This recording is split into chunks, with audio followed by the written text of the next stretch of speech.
Assalamualaikum warahmatullahi wabarakatuh dan salam sejahtera. Yang dihormati para panel penilai persidangan e-Conference of Ulul Albab EICUA Universiti Pendidikan Sultan Idris. Di sini saya dan ahli kumpulan akan membentangkan tajuk kajian iaitu kajian ke atas ciri-ciri enjin diesel Marine 2 lejang berasaskan penyelenggaraan berdasarkan keadaan ataupun CBM. Ahli kumpulan saya terdiri daripada saya, Muhammad Hairi bin Yahya, Tuan Haji Rohimi bin Yusof dan Cik Khairul Azman bin Mak Yusof. Kami daripada Jabatan Teknologi Kejuruteraan Maritim JTMR Politeknik Pagar Datuk, Hutan Melintang Perak. Pengenalan. Faktor ini telah mendorong usaha teknologi terkini membantu menyediakan kaedah pemantauan ataupun pemonitoran dan penilaian sistem mekanik bagi tujuan menggantikan kaedah konvensional seperti menunggu sehingga berlaku kegagalan sama ada setempat ataupun menyeluruh dan menggantikan alat ganti mengikut rutin yang dijadualkan.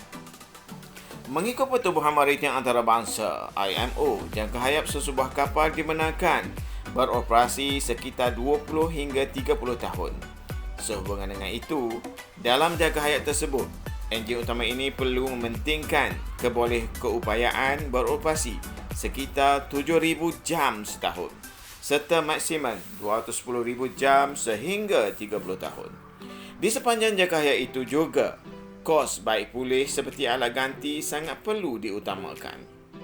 Kertas kajian ini bertujuan untuk mengenal pasti keupayaan prestasi enjin diesel Marine 2 lejang dengan menggunakan kaedah penyelenggaraan berdasarkan keadaan CBM untuk mengenal pasti prestasi enjin tanpa melibatkan prosedur utama dan kompleks serta dapat mengurangkan kos penyelenggaraan yang menggunakan jadual penyelenggaraan konvensional.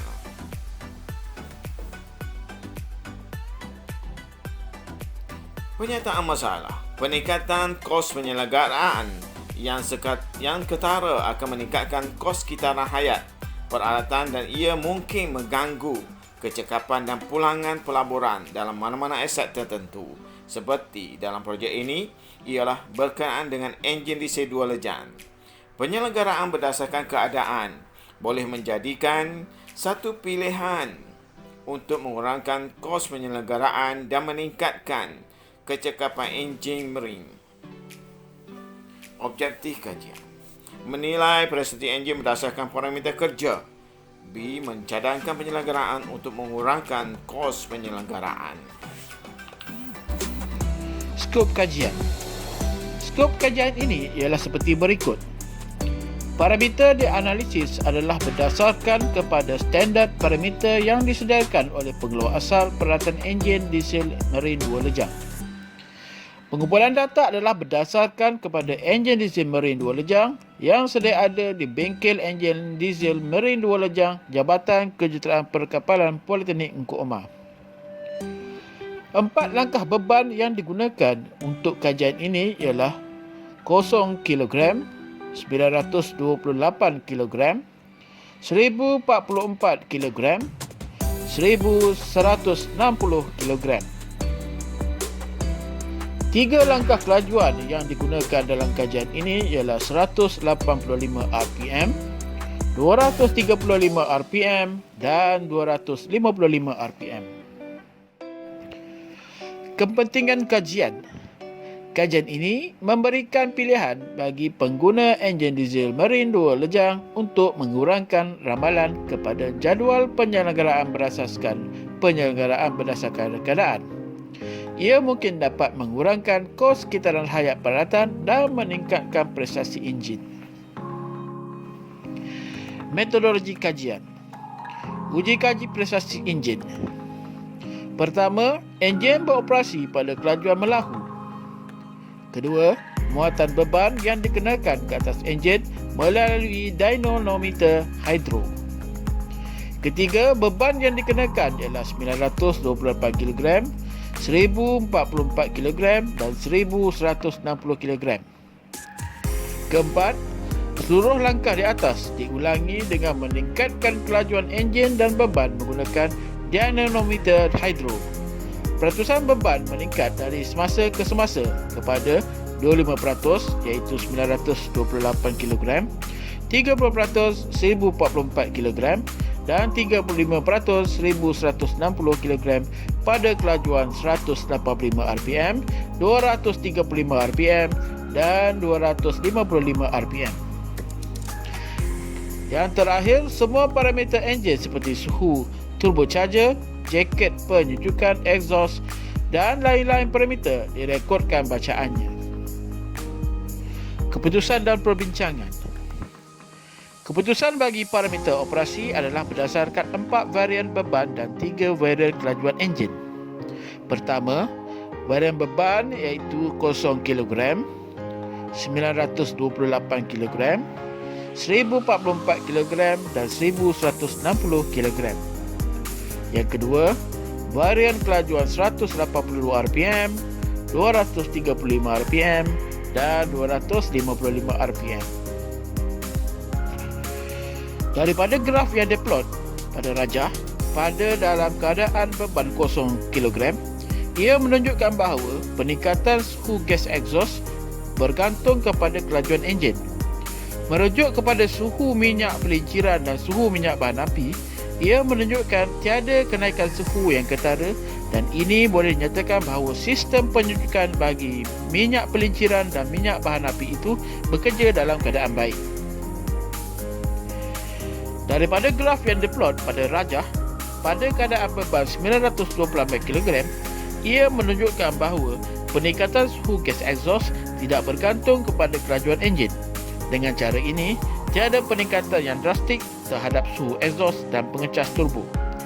Merujuk kepada suhu minyak pelinciran dan suhu minyak bahan api, ia menunjukkan tiada kenaikan suhu yang ketara dan ini boleh dinyatakan bahawa sistem penyucukan bagi minyak pelinciran dan minyak bahan api itu bekerja dalam keadaan baik.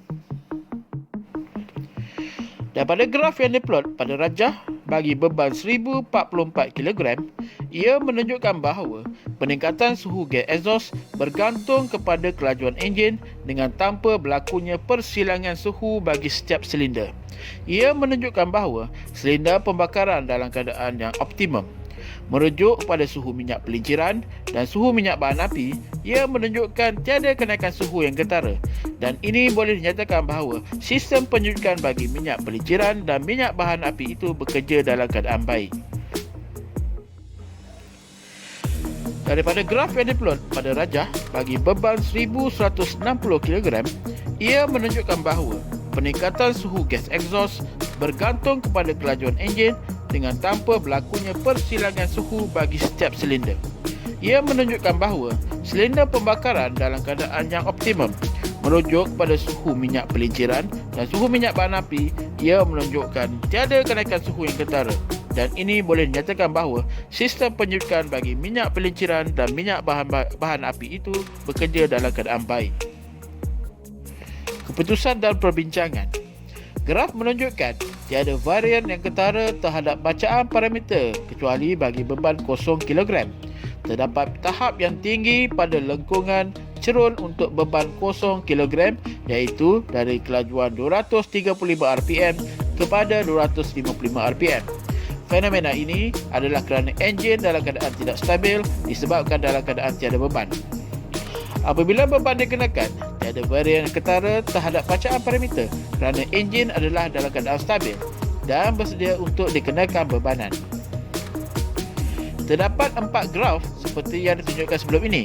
Semua parameter penting adalah di bawah tahap maksimum operasi parameter di mana suhu gas exhaust maksimum ialah 350 degree Celsius dan suhu masukan minyak pelinciran maksimum adalah 55 darjah Celsius.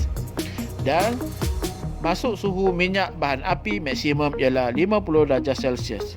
Ia menunjukkan bahawa enjin beroperasi dalam keadaan normal dan berada dalam keadaan yang baik. Kesimpulan kajian ini ialah menilai parameter yang beroperasi berdasarkan keadaan operasi normal dapat meramalkan prestasi enjin. Data yang direkodkan amat diperlukan untuk rujukan masa hadapan. Dalam usaha untuk mengurangkan kos penyelenggaraan, Gelombang analisis spektrum boleh juga digunakan untuk mengenal pasti kesan geseran. Kesan geseran semasa beban kosong di kilogram boleh menjadi garis asas yang menunjukkan tahap maksimum geseran sebelum kerja-kerja penyelenggaraan diperlukan. Amatlah diakui bahawa geseran yang paling kerap berlaku ke atas enjin diesel marine adalah semasa enjin bermula dalam keadaan beban kosong kilogram atau keadaan melahu.